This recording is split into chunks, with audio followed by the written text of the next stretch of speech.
자, 그러면 지금 발표한 두 분의 발제자의 내용을 중심으로 해서 네 분의 토론자를 모셨습니다. 네 분의 토론자와 두 분의 발제자는 이 앞에 만들어져 있는 테이블로 좀 나와 주시면 고맙겠습니다.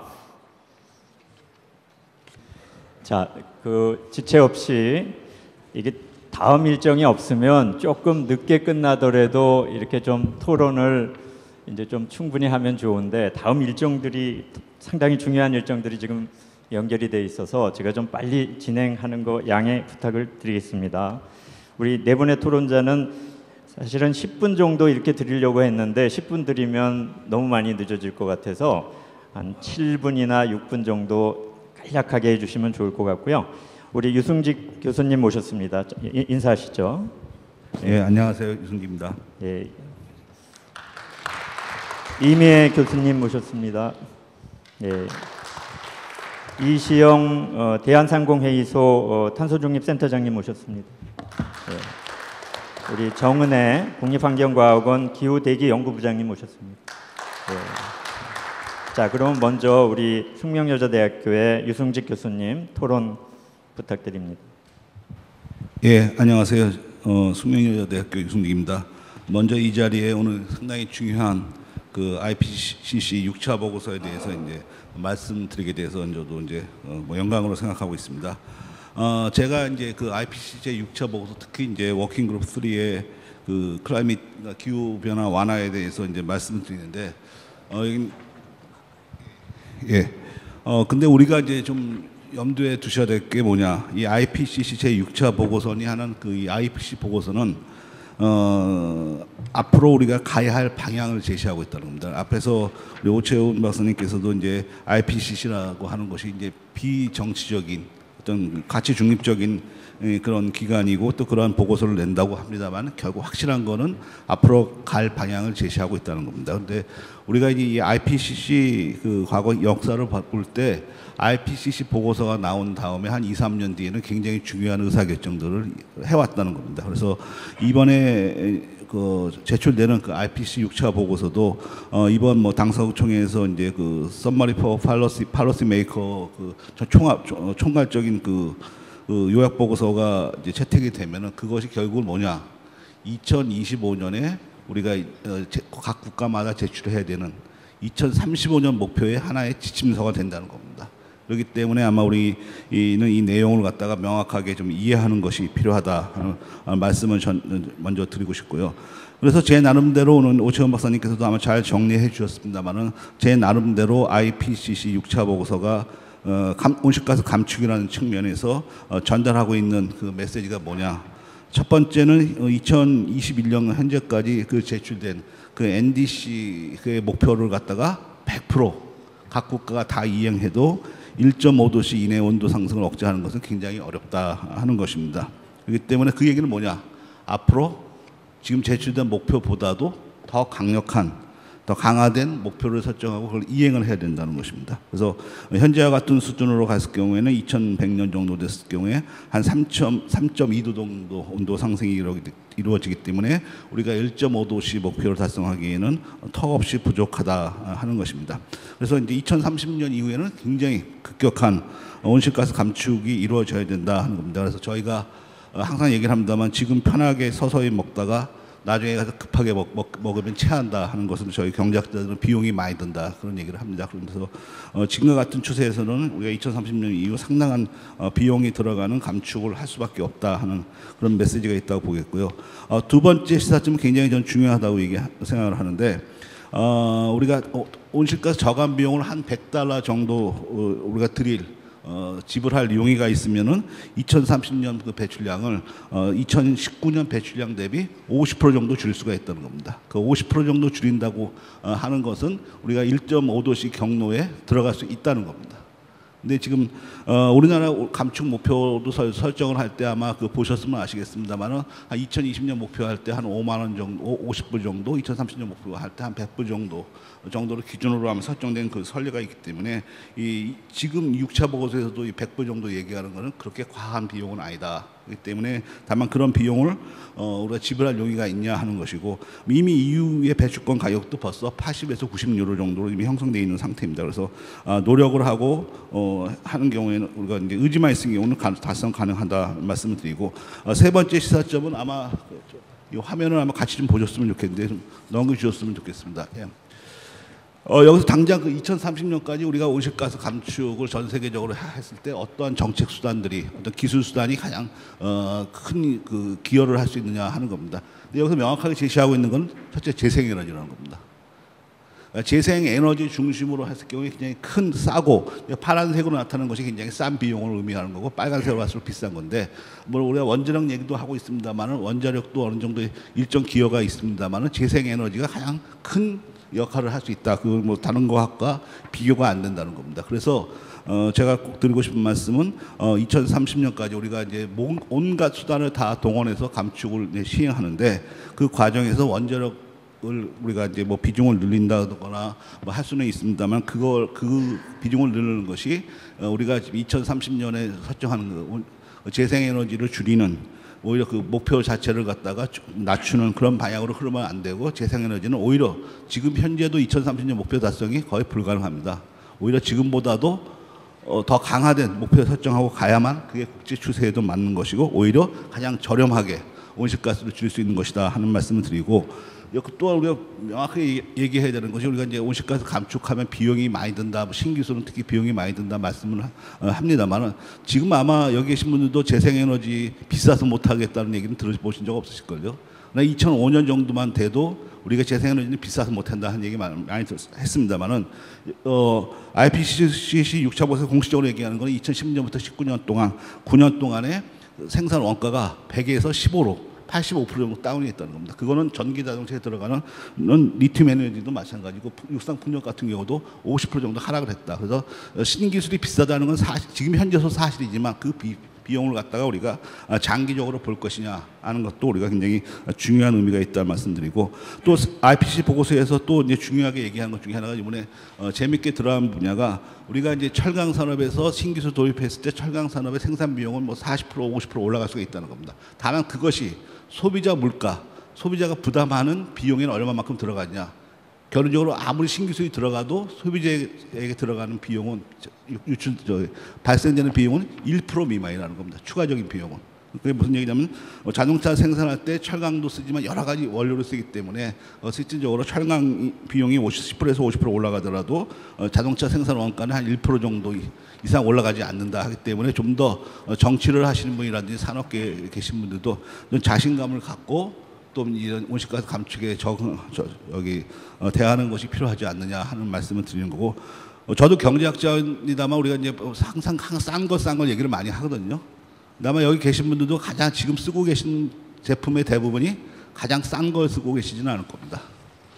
그만큼 우리도 이제 뭔가 이제 좀 소득의 수준에 맞는 그런 생각을 좀 해야 되는 것이 아닌가 하는 말씀을 드렸습니다. 그래서 제가 종합적인 그 정리를 해서 말씀을 드리면은, 우리가 이제 그 원전 확대 정책도 수단으로서 필요한 거고, 가치가 인정이 됩니다만, 원전을 확대한다고 해서 재생에너지에 대한 정책 목표들이 후퇴하면 안 되고 오히려 더 강화돼야 된다. 그리고 원전 확대는 우리가 화석연료 사용하는 발전의 축소로 연결이 돼야만 우리가 이제 2030년 목표에 근접하게 갈 수 있다 하는 말씀을 드리고 싶고요. 또 하나는, 우리가 이제 그 재생에너지 확대라고 하는 것은 아시다시피 기업의 경쟁력을 위해서도 필요하는 겁니다. 기업들이 이제 지금 뭐 스콥3니 해서 알리백이니 하는 것 때문에 단순히 어느 기업의 감축뿐 쓰는 에너지뿐만 아니라 모든 에너지를 재생에너지로 사용하는 그런 시스템이기 때문에, 정부가 기업들이 충분히 자기가 쓰는 전기를 재생에너지로부터 생산된 걸로 할 수 있게 만들어 주려면 결국은 재생에너지 확대를 갈 수밖에 없다 하는 말씀을 드리고, 또 하나 우리가 이제 2030년 목표라고 하는 것도 끝이 아니라는 겁니다.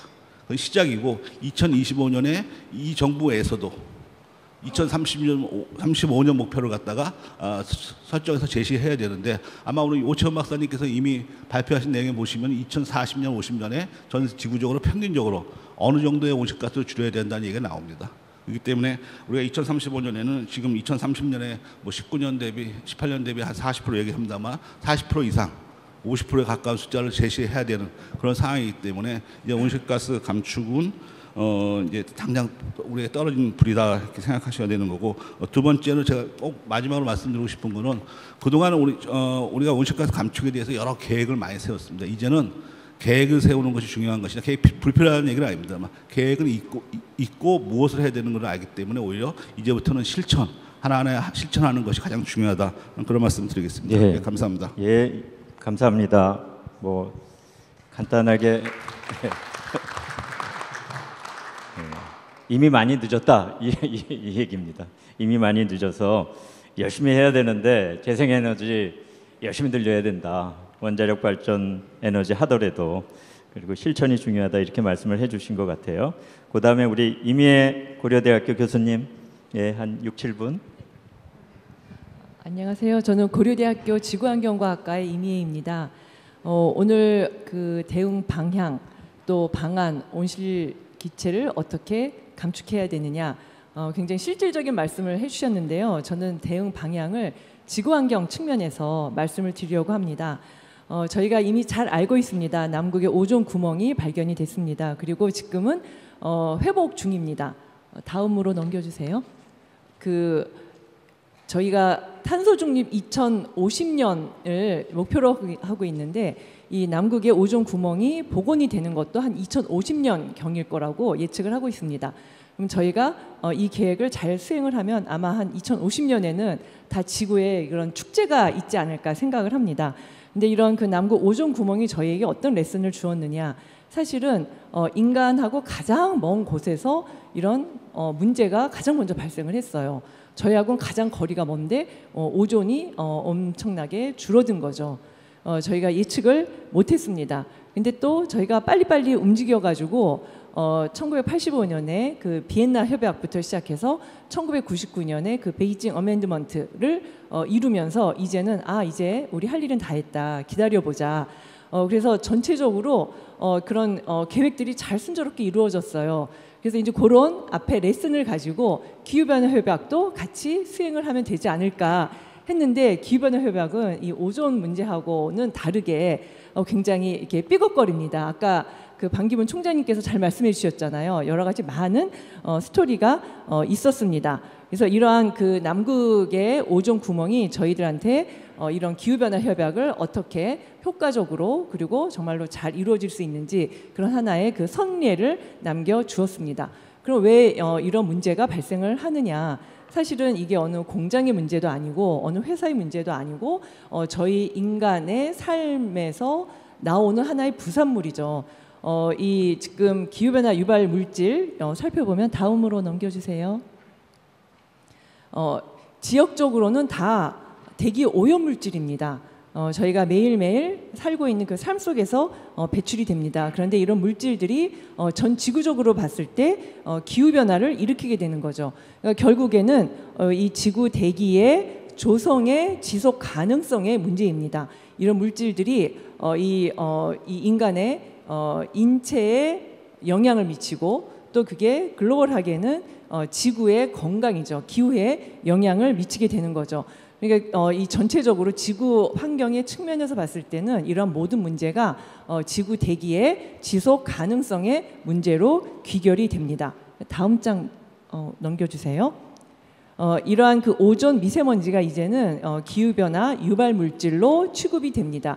저희는 온실 기체와 다르게 이러한 물질들을 단수명 기후변화 유발 물질로 정의를 합니다.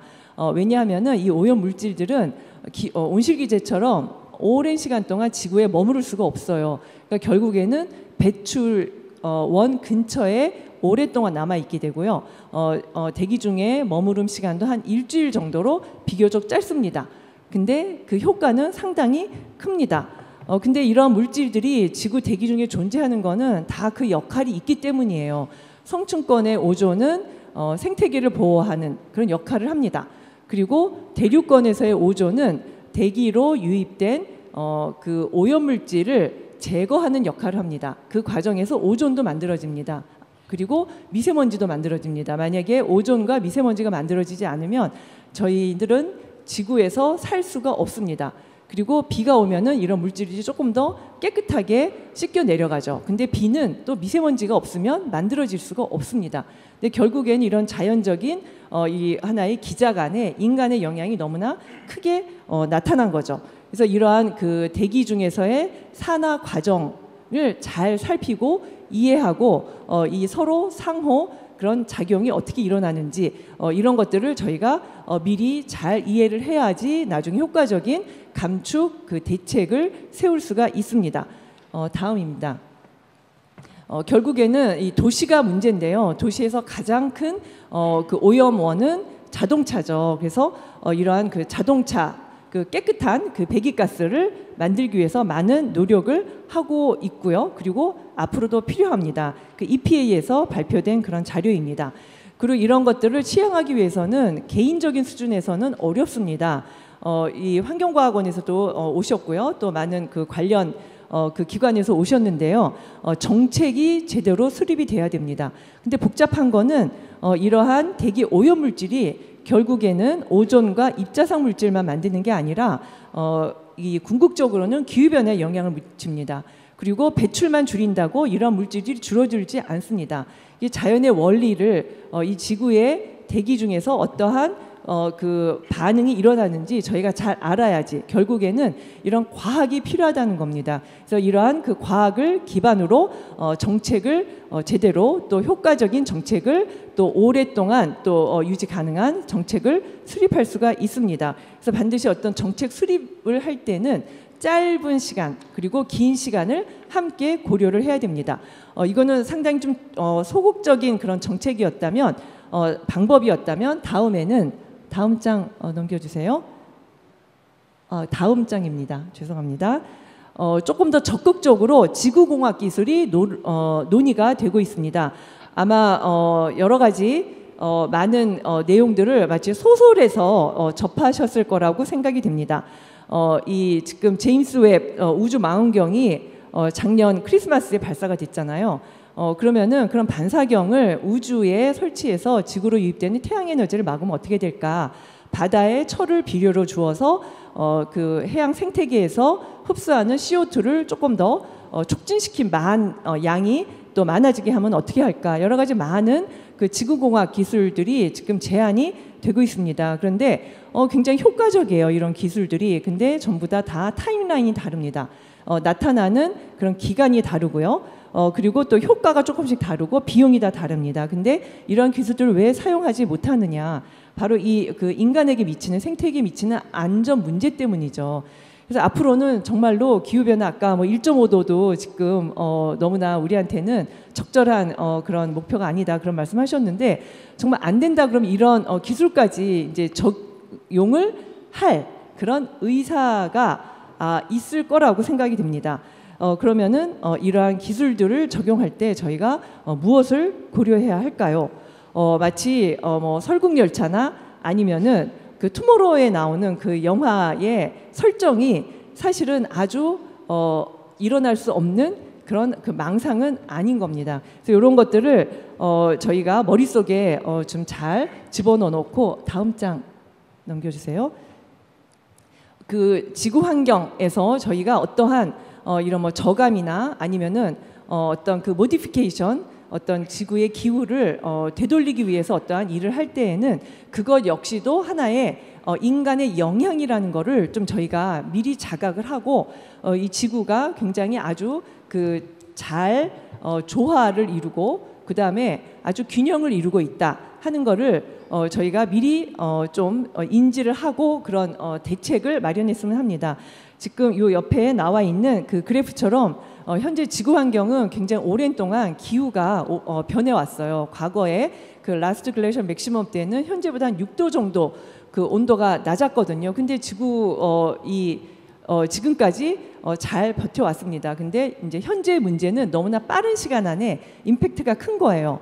그러면은 뭐 앞으로도 또 다른 평형점을 찾아가지 않겠느냐? 뭐 찾아갈 수도 있습니다. 근데 문제는 그 평형점을 찾아갈 때 나타나는 그 플럭슈에이션이 문제가 됩니다. 이게 기후 지금 재해로 나타났잖아요. 2020년, 21년에 많은 재해들이 지구상에서 발생했습니다. 이제 그런 문제들을 고려를 하시고 앞으로 이런 대응 방향을 결정을 했으면 하는 그런 바람입니다. 이상입니다. 감사합니다. 예. 우리 그 연료 좀 뗀다고 대기가 얼마나 넓은데 거기에 영향을 미치리라고 누가 생각했겠습니까? 이게 지구 대기의 지속 가능성이 중요하다. 또 이 지구공학이라는 건 논란은 되지만 생태계에 위험을 주지 않는 한 활용할 수 있지 않겠느냐 이렇게 의견을 주셨습니다. 그러면 그 다음에 우리 대한상공회의소죠. 예, 탄소중립센터 과장님으로 계신 이시영 과장님 7분 정도 부탁드립니다. 네, 안녕하세요. 저 대한상공회의소에서 근무하고 있는 이시영이라고 합니다. 오늘 이렇게 권위 있는 자리에서 제가 발언을 할 수 있어서 너무 기쁩니다. 제가 환경을 전공을 했거든요. 근데 환경을 전공한 사람으로서 이 자리에서 제가 이렇게 말씀을 여기 대가분들 앞에서 제가 무언가를 얘기한다는 것 자체가 너무 영광스럽고요. 너무 초대해 주셔서 진심으로 감사합니다. 오늘 저는 온실가스를 어떻게 줄일까라는 측면에서 이 IPCC 6차 보고서에 대한 의미를 좀 생각해 봤는데요. 이 IPCC 6차 보고서의 저희에게 주는 가장 핵심적인 의미는 우리 사회 경제 시스템을 어떻게 바꾸어 나갈 것인가로 저는 귀결된다고 생각을 합니다. 그래서 다음 장을 좀 넘겨주시면 보시는 거는 다들 아시겠지만 전 세계 CO2 배출량을 나타낸 그래프입니다. 지금까지 한 번도 CO2가 줄어든 경험이 없었는데 딱 한 번 2008년경에 CO2가 줄어드는데요. 이때가 바로 글로벌 금융위기 때였습니다. 이 얘기는 우리가 온실가스가 우리 사회와 경제와 굉장히 밀접하게 연결되어 있고 사회 경제 시스템을 바꿔나가지 않는다면 탄소를 줄이는 것도 쉽지 않을 거라는 얘기라고 저는 생각이 듭니다. 그래서 그 다음 장을 좀 넘겨주시면요. 그래서 우리가 이제 탄소 중립이라고 하는 지금 우리에게 주어진 문제를 해결하기 위해서 새로운 정책을 수립을 해야 되는데 지금까지 우리가 얼마나 많은 노력을 했고 어떤 정책들을 해왔는지를 다시 한번 잘 살펴보지 않는다고 하면 앞으로 새로운 정책도 그 효과가 크지는 않을 거라고 생각이 드는데요. 보시는 거는 그 GDP하고 온실가스 배출량을 비교해 놓은 그래프입니다. 보시면 EU가 요즘 온실가스 배출량하고 경제 성장이 디커플링 되고 있다고 굉장히 많이 발언을 하고 있는데요.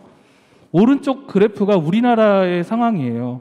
보시면 경제 GDP하고 온실가스 배출량의 갭이 유럽보다도 더 많이 벌어진 것을 볼 수 있습니다. 그만큼 지금까지 우리가 온실가스를 줄이기 위해서 많은 노력을 해왔고 많은 정책들이 수립되어 왔다는 것을 의미한다고 저는 생각을 합니다. 그 다음 장 한번 보여주시면요. 보시는 거는 산업 부분의 탄소 배출 효율을 국제사회하고 그 다른 나라들하고 비교한 건데요. 보시면 1990년도에 빨간색이 우리나라의 산업 부분의 탄소 배출 효율입니다. 굉장히 전 세계에서 탄소를 가장 비효율적으로 배출하던 나라였는데요. 지금 최근의 그래프를 보시면 얼마나 많이 혁신적으로 떨어졌는지를 보실 수 있습니다. 이만큼 우리가 탄소를 줄이기 위한 노력들을 지금까지 많이 해왔고 지금까지 한 정책들도 굉장히 의미가 있었다라는 것을 의미한다고 볼 수 있습니다. 그 다음 장 한번 보여주시면요. 그리고 우리나라는 전 세계에서 가장 복잡하고 어려운 구조의 배출권 거래제를 도입했습니다.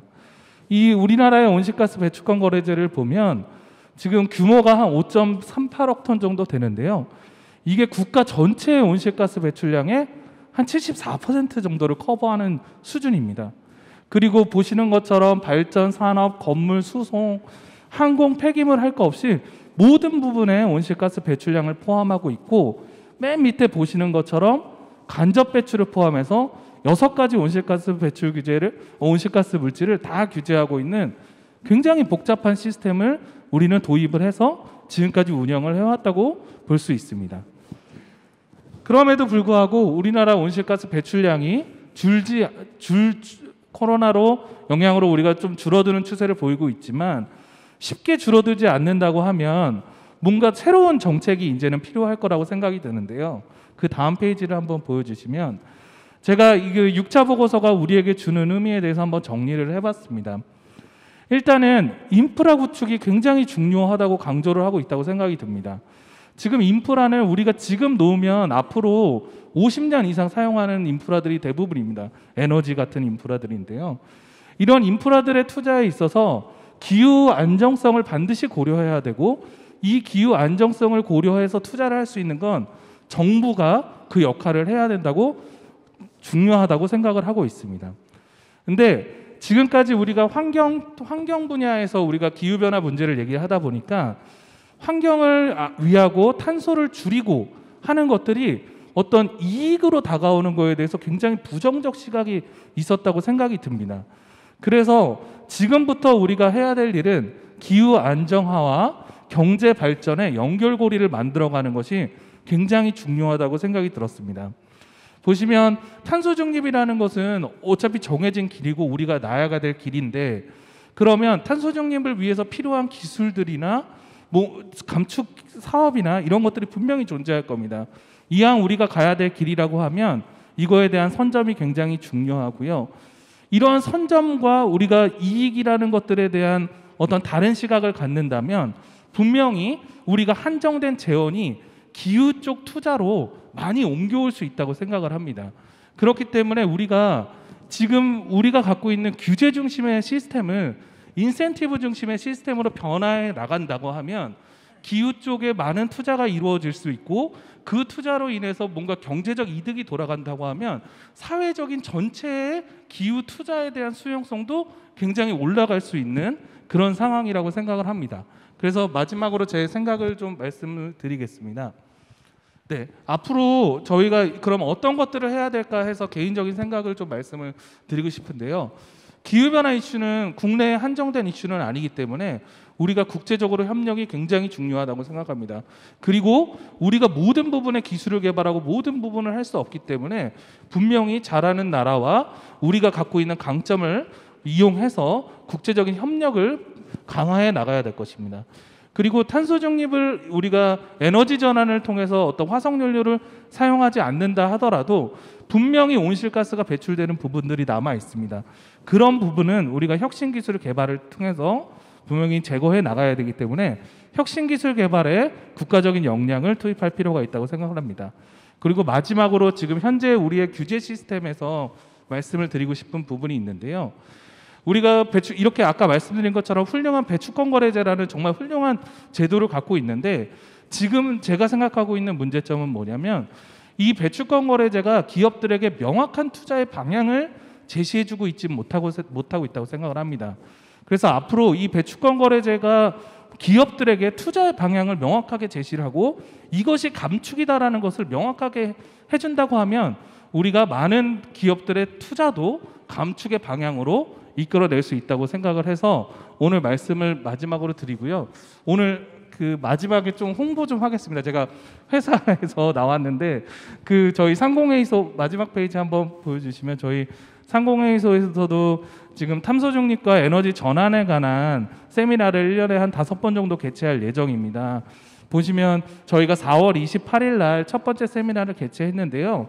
이 내용은 뭐냐면 탄소 중립을 이행하는 데 들어가는 비용이 있지만 탄소 중립을 이행하고 나서 얻는 편익이 더 커지는 그 시점이 분명히 존재할 거고, 그 시점을 앞당긴다고 하면 우리 모두가 탄소 감축 노력을 더 열심히 할 수 있을 거라는 취지에서 이 골든 크로스를 앞당기자라는 주제로, 그러면 우리가 어떤 사회적인 변화를 이끌어내야 되나라는 것을 찾기 위한 세미나를 올해 총 5번 개최할 예정입니다. 그래서 여기 계신 분들께서 많은 관심 가져주시고 참여해 주시면 진심으로 감사하겠습니다. 감사합니다. 네, 감사합니다. 네. 우리 탄소 중립과 관련해서 산업계, 경제계가 많이 바뀌고 있다 그러죠. 예, 정말 바뀌고 있는 것 같습니다. 배출권 거래제는 우리가 굉장히 선도적으로 도입한 제도고, 어쨌든 탄소 배출 원단위도 계속 지속적으로 이제 주로 온 건 사실이죠. 어떤 경제계의 역할이라고 볼 수 있는데, 앞으로 더 잘하려면 규제보다는 인센티브, 또 이제 기술 개발에도 좀 더 관심을 갖고, 이게 정책이 자꾸 왔다 갔다 하면 사실은 기업이 투자하기 어려우니까 명확한 그 정책 비전을 제시하라 뭐 그런 말씀을 해주신 것 같습니다. 그러면 우리 이제 네 번째 연사분으로 국립환경과학원 기후대기 연구부장으로 계신 우리 정은혜 부장님 7분 정도 부탁드릴게요. 네. 앞에서 너무 좋은 말씀을 많이 하셔서 저는 저희 국립환경과학원 기후대기 연구부에서 하고 있는 일 위주로 말씀드리도록 하겠습니다. 저희는 기후 정책의 데이터 그리고 과학 기반을 강화하는 그런 측면인데요. 다음 장 부탁드립니다. 온실가스 관측과 관련돼 가지고 이제 제가 IPCC 6차 보고서의 가장 중요한 메시지가 뭘까를 생각해 봤을 때 이제 말 그만하고 실천해라, 이행해라.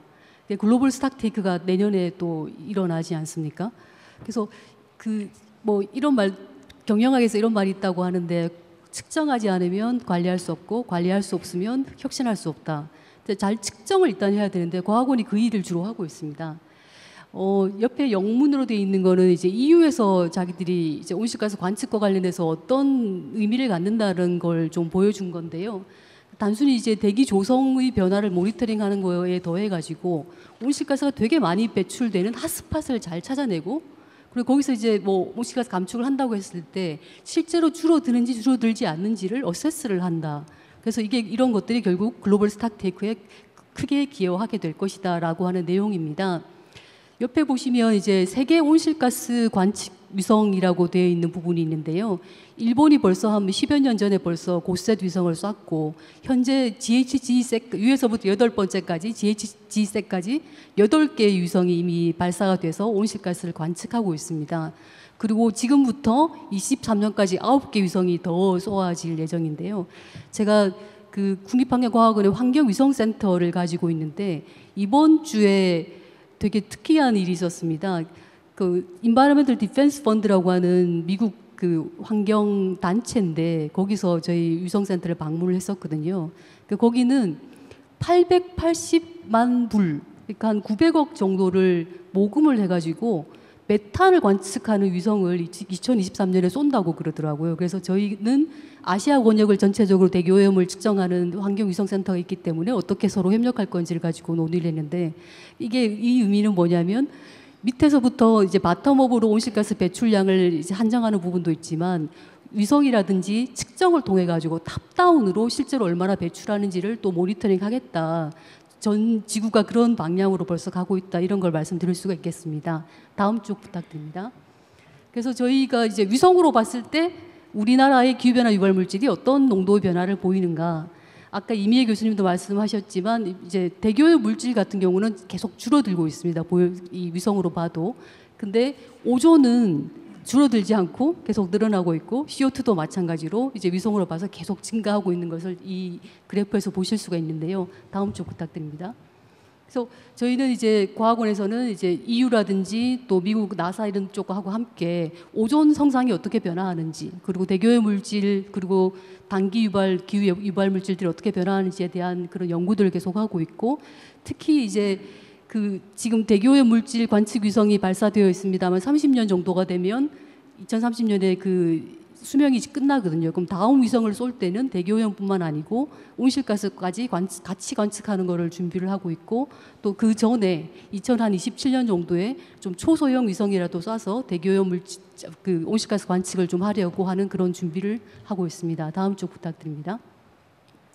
그래서 이게 보시면 온실가스를 왜 관측해야 되는지에 대해서 많이 물어보시거든요. 그렇게 많이 차이 나냐, 올라가면 다 섞이는 거 아니냐. 근데 생각보다 저희가 이제 강원도 고성 같은 경우에는 416 ppm 정도인데 용산에서 측정을 해보니까 441 한 25 정도 차이가 나요. 그래서 배출원이나 흡수원 주변에서 이렇게 굉장히 큰 차이가 나기 때문에 이런 것들을 잘 측정해서 실질적으로 감축하는 데 이제 도움을 받을 수 있겠다라는 한 부분이고요. 밑에 그림을 보시면 서해안부터 이렇게 동해안까지 자동차에다가 관측 장비를 싣고 쭉 한번 다녀봤더니 수도권 쪽에서는 굉장히 빨갛게 보이고 이제 강원도 쪽으로 넘어가면 이제 점점 농도가 굉장히 낮아지는 것을 보실 수가 있습니다. 그래서 과학원에서는 지금 현재는 딱 한 군데밖에 모니터링을 안 하고 있거든요. 근데 그걸 좀 더 촘촘히 앞으로 이제 관측을 하고자 하고 있습니다. 다음 쪽 부탁드립니다. 그래서 이제 모니터링을 통해 가지고 이 배출량 검증 이제 거꾸로 하는 거죠. 농도를 잘 계속 측정을 해가지고 이제 대기 이동은 이미 알고 있으니까 배출량, 흡수량을 해가지고 실제로 인버스를 통해서 배출량으로 산정하려고 하는 그런 측면이 있고요.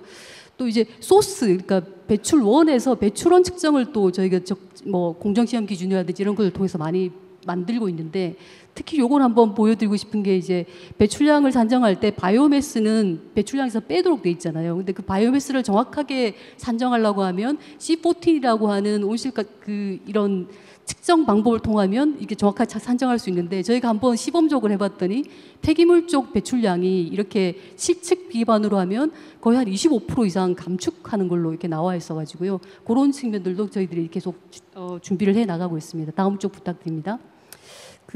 저희 국립환경과학원이 기후변화 적응센터로 작년에 연말에 지정이 됐거든요. 차유라 박사님 말씀하신 것처럼 적응도 굉장히 중요한 이슈인데 저희가 과학원에서는 그러니까 KI는 기후변화 그러니까 정책 분야 기후변화 적응센터, 과학원은 과학 분야 기후변화 적응센터를 하는데 저희들이 하는 일을 잠깐 보여드리도록 하겠습니다. 뭐 기후 시나리오에 따라서 대기질 영향 예측하는 거 하고 있고 또 기후 대기 통합 연구하고 있습니다. 다음 쪽 부탁드립니다. 시간이 좀 촉박해서 빨리빨리 넘어가도록 하겠습니다. 요거는 되게 재밌다고 생각했는데요. 이게 저희 과학원에서 수온이라든지 수질 데이터들이 굉장히 많지 않습니까? 근데 이거를 쭉 한번 분석을 한번 해봤더니 특히 한강 유역에 있어서는 이제 기온 상승 농도는 10년당 0.27도씨인데 수온은 0.38도씨. 근데 최근 10년간은 그보다 훨씬 높게 수온이 엄청나게 빨리 증가하고 있는 거를 이제 데이터로 보여주고 있거든요. 그래서 온실가스 감축 여부에 따라 가지고 앞으로 수온도 얼마나 많이 변화할 것이고 또 이렇게 많이 감축을 한다 그러면 훨씬 적은 변화를 이끌어낼 수도 있는 것이지요. 그래서 다음 쪽 부탁드립니다. 저희 물 분야 적응 관련된 연구로서 이제 디지털 통합 기술을 활용해 가지고 수질 수량 이런 것들을 모니터링하는 거, 그리고 물순환 관리 체계를 개선하는 부분, 또 수생태 군집이나 서식지 변화를 예측하는 그런 것들을 과학원에서 하고 있습니다. 다음 쪽 부탁드립니다. 또 멜 어댑테이션, 오적응 얘기 많이 나왔는데 이제 요즘의 추세는 네이처 베이스드 어댑테이션, 자연 기반 적응이잖아요. 그래서 자연 기반 해법에 따라서 어떻게 하면 효율적으로 자연재해 저감을 할 수 있겠는지, 습지라든지 사구를 활용하는 방안 이런 것들도 저희들이 연구를 하고 있습니다. 다음 쪽 부탁드립니다. 그래서 과학원에서 갖고 있는 굉장히 많은 데이터, 위성 데이터, DB 이런 것들을 그리고 AI들을 활용해 가지고 기후위기의 영향을 평가하고 또 과학원이 갖고 있는 데이터뿐만 아니고 굉장히 많은 데이터들이 기후위기 관련된 데이터들이 한꺼번에 좀 볼 수 있는 그런 종합 플랫폼을 구축하는 부분, 그리고 그걸 통해서 취약성을 구체적으로 어떤 부분에서 어떤 취약성이 있는지를 평가하는 부분, 또 분야 간 상호작용을 분야 간 상호작용, 대기하고 물의 상호작용이라든지 물하고 재난의 상호작용이라든지 이런 것들을 연구하는 거, 그리고 적응 연구 국내외 협력을 같이 하는 것을 주로 하고 있습니다. 다음 쪽 부탁드립니다. 이게 제가 마지막 메시지인데요. 반 총장님 말씀하신 것처럼 제일 온실가스 감축에서 문제가 되는 국가들이 중국하고 일본이잖아요. 국제협력적인 측면에서 봤을 때 기후대기 통합이라고 하는 게 굉장히 중요한 이슈가 될 수 있을 것 같습니다. 여기 잘 보이시는지 모르겠지만 온실가스 감축 25%에서 50% 늘어났을 때 미세먼지 감축이 굉장히 크게 늘어나는 두 나라가 중국하고 일본이거든요. 그래서 다음 쪽 부탁드립니다. 이거는 우리나라 사례인데 이거는 다 조금 넘어가도록 하고요. 다음 쪽. 예. 이게 중국에서 작년에 만들어낸 보고서를 제가 봤는데 중국이 2060 탄소 중립을 얘기하고 난 다음에 이런 그래프를 그렸더라고요. 21년에. 그리고 기후대기 통합 보고서를 이제 매년 이런 식으로 발간을 하겠다고 그러더라고요. 그러니까 이 그래프의 의미는 뭐냐면 중국의 지금 대기오염 농도가 평균으로 봤을 때 한 35 정도라고 자기들이 얘기하고 있거든요. 근데 대기오염 물질 감축을 막 열심히 해가지고 최대한 줄일 수 있는 게 한 22 정도 수준이라고 자기들이 예측하고 있습니다. 근데 2060 탄소 중립까지 간다면, 그래서 모든 뭐 탈탄소가 일어난다고 하면 한 7에서 8 정도까지 PM2.5 농도가 7에서 8까지 될 수 있을 거다라고 전망한 그런 그래프인데요. 우리나라도 약간 이거는 뭐 그냥 제가 한번 그려본 그래프지만 지금 27, 20였다가 25였다가 작년에 18로 떨어져서 굉장히 PM2.5 농도가 사실 사상 최저 농도이지만 그 WHO 가이드라인에 보면 이제 건강에 유해성이 없는 농도의 수준이 5거든요. PM2.5인데 사람들 얘기하면 다 이거 가능하냐 이런 얘기해요. 근데 만약에 저희가 탄소 중립으로 가서 모든 무공해차 완전 전환, 화석연료 완전 페이즈 아웃 이렇게 된다고 하면 못할 것도 없다. 특히 중국이 7이 된다면. 그래서 국제협력이라고 하는 게 정말 중요하고 기후대기 분야에서는 더욱더 중요하고 그런 쪽으로 더 나가야 된다라는 말씀을 마지막으로 제 발제를 끝내도록 하겠습니다. 예, 감사합니다. 감사합니다. 예, 뭐 이제 제 주변에는 주로 뭐 기후 환경 하시는 분들만 있어서 기후 위기 잘 믿지만 아직도 또 기후 위기 음모론이라는 분들도 많기 때문에 어쨌든 이 증거 기반, 측정 기반, 과학 기반 이 정책은 매우 중요하고 국립환경과학원이 그 역할을 좀 잘한다고 생각합니다. 뭐 공편이 당연히 중요하죠. 이게 온실가스만 줄이는 게 아니라 미세먼지도 줄여서 이제 더 좋을 것 같고요.